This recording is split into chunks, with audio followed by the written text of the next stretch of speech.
కేంద్రంలో బీజేపీ నేతృత్వంలోని ఎన్డీఏ ప్రభుత్వం ఎక్కువ కాలం ఉండదని Bengal CM Mamata Banerjee Samajwadi party chief Akhilesh Yadav జోస్యం చెప్పారు. దేశాన్ని మతం పేరుతో విభజించాలనుకుంటున్నారన్నారు.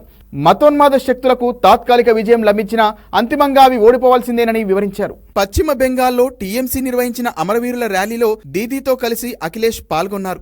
ఈ సందర్భంగా వారు మాట్లాడారు. బంగ్లాదేశ్లో కోటాపై నెలకొన్న హింసను ప్రస్తావించిన మమత పొరుగు దేశంలోని కష్టాల్లో ఉన్న ప్రజల కోసం బంగాల్ తలుపులు తెరిచే ఉంచుతానని, వారికి ఆశ్రయం కల్పిస్తానని హామీ ఇచ్చారు. బీజేపీ దర్యాప్తు సంస్థల దుర్వినియోగంతో అధికారంలో కొనసాగుతుందన్న దీదీ తనను వాటితో భయపెట్టలేరని పేర్కొన్నారు.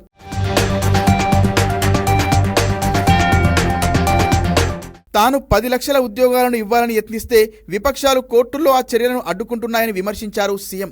మమతా నాయకత్వంలో బెంగాల్ విభజన శక్తులకు వ్యతిరేకంగా పోరాడి ఓడించిందని అఖిలేష్ యాదవ్ ఈ సందర్భంగా కొనియాడారు. ప్రజల జీవితాల్లో మార్పు రావాల్సిన సమయం ఆసన్నమైందన్న అఖిలేష్ రాజ్యాంగం దేశాన్ని కాపాడేందుకు అందరూ ఐక్యంగా ఉండాలన్నారు.